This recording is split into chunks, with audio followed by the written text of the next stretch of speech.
राम गोपाल गिरफ्तार। दरअसल छत्तीसगढ़ के चर्चित घोटाला मामले में बड़ा घटनाक्रम सामने आया है। शराब घोटाला, कस्टम मिलिंग और कोल लेवी मामले के आरोपी पूर्व कांग्रेस कोषाध्यक्ष रामगोपाल अग्रवाल ने करीब 3 साल की फरारी के बाद रायपुर स्थित ईओडब्ल्यू दफ्तर में सरेंडर कर दिया। अब उन्हें ईओडब्ल्यू कोर्ट में पेश किया जाएगा। कोर्ट परिसर में कांग्रेस कार्यकर्ताओं की भीड़ जुटी है, जबकि पूर्व मुख्यमंत्री भूपेश बघेल के बेटे चैतन्य बघेल भी वहां पहुंचे हैं और वहीं मामले पर सभी की नजरें लगातार टिकी हुई है। देखिए, शराब घोटाले का ये पूरा मामला निकलकर सामने आया है, जहां कोल लेवी केस के आरोपी ने सरेंडर कर दिया है। वहीं बता दें कि कस्टम मिलिंग मामला भी सामने आया है। वहीं अब उन्होंने ईओडब्ल्यू कोर्ट में पेश किया जाएगा। वहीं कोर्ट परिसर में कांग्रेस कार्यकर्ताओं की भीड़ लगातार जुटी हुई है, जबकि पूर्व मुख्यमंत्री भूपेश बघेल के बेटे चैतन्य बघेल भी वहां पहुंचे हैं। वहीं अब मामले पर सभी की नजरें टिकी हुई है। रायपुर में इस केस को लेकर बड़ी हलचल देख रहे हैं। वहीं कोर्ट परिसर में कड़ी सुरक्षा लगाई गई है। आपको बता दें, कांग्रेस कार्यकर्ता कोर्ट पहुंच चुके हैं। वहीं कार्रवाई लगातार जारी है, जहां कांग्रेस से जुड़े सभी लोग वहां उपस्थित हैं। चैतन्य बघेल भी वहां पहुंच चुके हैं। वहीं आपको बता दें कि छत्तीसगढ़ के चर्चित घोटाला मामले में अब ये घटनाक्रम सामने आया है। क्या कुछ कांग्रेस और भाजपा का बयान आया है, सुनिए।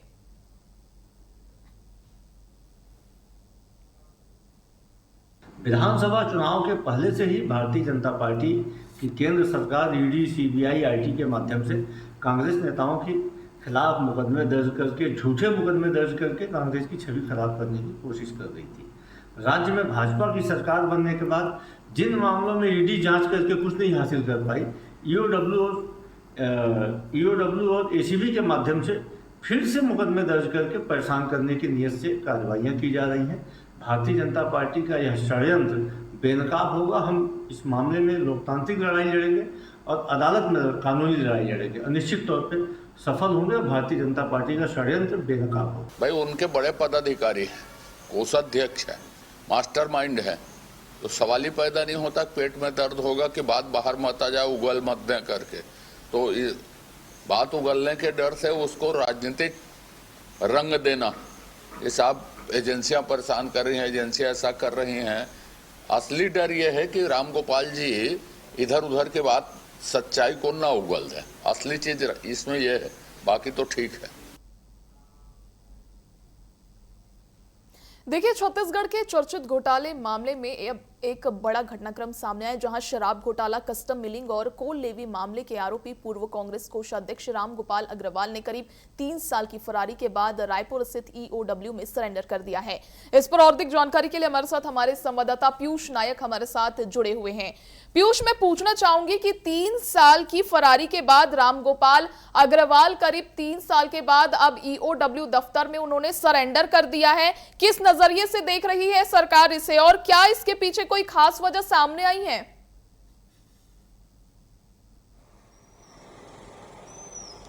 जी, छत्तीसगढ़ के सबसे बहुचर्चित शराब घोटाला, कोल लेवी और कस्टम मिलिंग जैसे मामले में 3 साल से जो फरार आरोपी था रामगोपाल अग्रवाल, कल ईओडब्ल्यू के समक्ष कल उन्होंने सरेंडर किया है और आज सुबह ईओडब्ल्यू सबसे पहले उनको मेडिकल जांच कराई है। मेडिकल जांच के बाद आज कोर्ट में पेश किया गया, जहां उनकी 17 जुलाई तक उनको रिमांड में रखा गया है। और लगातार कांग्रेस और भाजपा का बयानबाजी का दौर जारी है।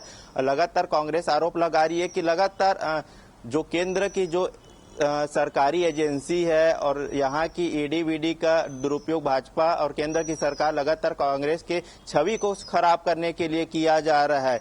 ये सब तथ्यों को लेकर यहाँ के श्याम बिहारी जायसवाल जो मंत्री है भाजपा के, उनका भी बयान आ रहा है कि कहीं न कहीं लगातार कांग्रेस का काम ये करते हुए आ रहे हैं, चाहे कोल लेवी की घोटाले की मामला हो, चाहे शराब घोटाला की मामला हो, चाहे सुकमा में जो कांग्रेस भवन बनाए हुए हैं उनको भी लेकर एक बड़ा सवाल यहाँ पर खड़ा हो रहा है कि जो दारू का पैसा था, जो कमीशन खोरी होती थी, तो कहीं न कहीं ये उनको फायदा पहुंचाते थे कांग्रेस भवन में, क्योंकि ये कांग्रेस कमेटी के पूर्व कोषाध्यक्ष भी रहे हुए हैं।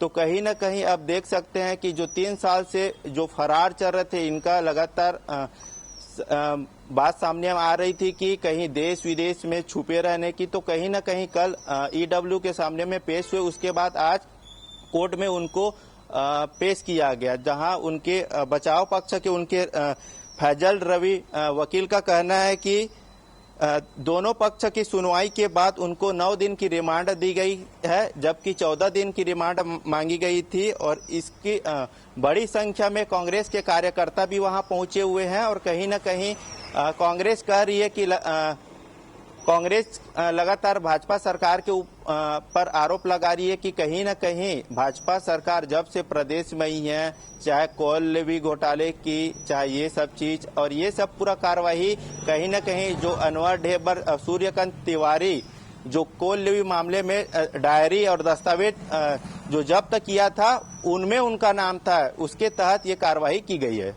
देखिए पीयूष, ये कोर्ट परिसर में कांग्रेस कार्यकर्ता भी पहुंच चुके हैं, वहीं जानकारी है कि चैतन्य बघेल भी वहां पहुंचे हुए। राजनीतिक तौर से इसे किस तरह से देखा जा सकता है? जी, लगातार कांग्रेस के नेता कोर्ट परिसर में पहुंच रहे हैं, चाहे बालोदा बाजार के विधायक की बात करूं, संदीप साहू की बात करूं, चाहे पूर्व मुख्यमंत्री भूपेश बघेल के बेटे की बात करूं, चैतन्य बघेल के अलावा जो भी कांग्रेस के युवा कांग्रेस के जितने भी छात्र नेता हैं वो भी कहीं ना एक करके ये कोर्ट में पहुंच रहे हैं और ये अपने कांग्रेस नेता को कहीं ना कहीं बचाने की, और कहीं भाजपा आरोप लगा रही है कि इससे पहले भी कांग्रेस के कई नेता और कर्मचारी जेल के अंदर में अभी भी जेल की सजा काट रहे हैं। तो ये देख सकते हैं क्योंकि इनके ऊपर आरोप है कि जो शराब घोटाले का जो पैसा था 3000 करोड़ और 450 करोड़ जो कोल लेवी जैसे कस्टम मिली में कहीं ना कहीं इनका नाम आ रहा था, उस पैसे का दुरुपयोग करते जो यहाँ की जनता का कमाई का दुरुपयोग, पैसा का दुरुपयोग करके कहीं ना कहीं ये सुकमा का जो कांग्रेस भवन को बनाया जा रहा था तो इनका नाम सामने में आ रहा था, उसके तहत ईडब्ल्यू कार्रवाई की है। पीयूष, ये ईओडब्ल्यू के हाथ में कौन कौन से सबूत मिले जिनके ऊपर ये पूरी कार्रवाई की जा रही है? वहीं इस घोटाले को लेकर आगे कोई जांच में नया मोड़ आने की संभावना है, क्या लगता है आपको?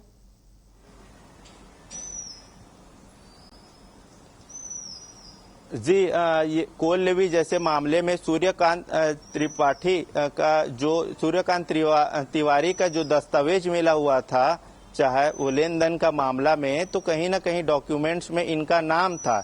इसके तहत 3 साल से लगातार यहाँ की ईडी की टीम उनके कार्रवाई को लेकर जारी था। तो कहीं ना कहीं अब ईडब्ल्यू को ये सबूत कहीं ना कहीं से मिला है, तो इसको लेकर ईडब्ल्यू के समक्ष लगातार कोर्ट में वारंट भी जारी किया जा रहा था। तो कहीं ना कहीं ये जो 3 साल से फरार चल रहे थे, कहीं छुपे हुए थे, कल ईडब्ल्यू के समक्ष उन्होंने खुद सामने में जाके पेश किया और सरेंडर किया है।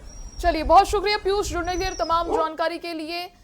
देखिए, पूर्व कांग्रेस कोषाध्यक्ष रामगोपाल अग्रवाल ने करीब 3 साल बाद फरारी के बाद रायपुर स्थित ईओडब्ल्यू दफ्तर में अब सरेंडर कर दिया है। अब उन्हें ईओडब्ल्यू कोर्ट में पेश किया जाएगा। वहीं कोर्ट परिसर में कांग्रेस कार्यकर्ताओं की भीड़ जुटी हुई है, जबकि पूर्व मुख्यमंत्री भूपेश बघेल के बेटे चैतन्य बघेल भी वहां पहुंचे हुए हैं। अब ये देखने वाली बात होगी कि कोर्ट के फैसले के बाद क्या कुछ जानकारी सामने आती है।